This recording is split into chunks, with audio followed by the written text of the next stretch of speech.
நெருக்கடி கொடுக்குறாங்க. இந்த சம்மன் அனுப்பி, ஏன்னா நீங்க நேர்காணல் நடத்துற நேரத்துல வர சொல்றாங்க, திடீர்னு முந்த நாள் நெருக்கடி கொடுக்குறாங்க. எங்க கிட்ட எந்த இதுவும் இல்லை. நாங்கள் கண்டிப்பாக இந்த ஒரு விசாரணைக்கு ஒத்துழைப்பு வாங்க கடந்த வாரம் எங்களுக்கு சம்பந்தம் வச்சு தலைவருக்கு சம்பந்தம் கண்டிப்பா சென்னையில வேணும்னு கேட்டோம். ஏன்னா இங்க தேர்தலில் நிர்வாகி சந்திப்பு இருந்தது. முதற்கட்டமாக விருப்பம் ஒன்று கொடுத்தவர்கள் வந்து சந்திப்பு நடந்திருக்கு. ஸோ இதெல்லாம் காரணம் காட்டி வேற நாட்கள் கேட்டோம். இப்போ இந்த வாரம் கொடுத்துருக்காங்க. ஸோ இந்த வாரம் 15 ஞாயிற்றுக்கிழமை மாற்றி கொடுத்துருக்காங்க.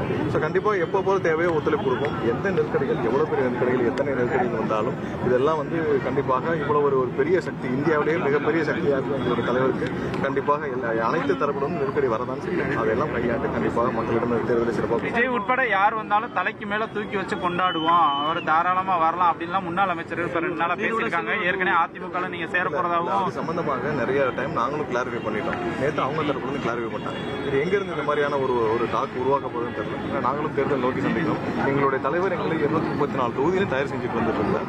அதை பல கட்டங்களையும் நாங்களும் சொல்லிட்டோம். கண்டிப்பா அதை நோக்கி தான் நாங்களும் பயணிச்சுட்டு இருக்கோம். இது எந்த மாற்றமும் எங்களுடைய தலைவர்கள் கொள்கையை கேட்க, எங்களுடைய தலைவரை முதல்வராக ஏற்றுக்கொண்டு யார் வருகிறார்களோ அதை கண்டிப்பாக ஏற்றுக்கொள்ளும் எந்த மாற்று கருத்து. அது வந்தால் அவர்களுக்கு தேவையான ஒரு மரியாதையும் அதிகாரபூர்வம் இருக்கும். இல்லை என்றாலும் நாங்கள், ஏன்னா மக்கள் எங்களுடைய தலைவருக்கும் தளபதிக்கும் தான் வாக்களிக்க தயாராக இருக்கிறார்கள். கண்டிப்பாக இன்னைக்கு ஒரு 40% மேல மக்கள் தயாராக இருக்காங்க. எங்க தலைவருக்கும் தளபதிக்கும் தான் அதை வந்து வேற யாருக்கும்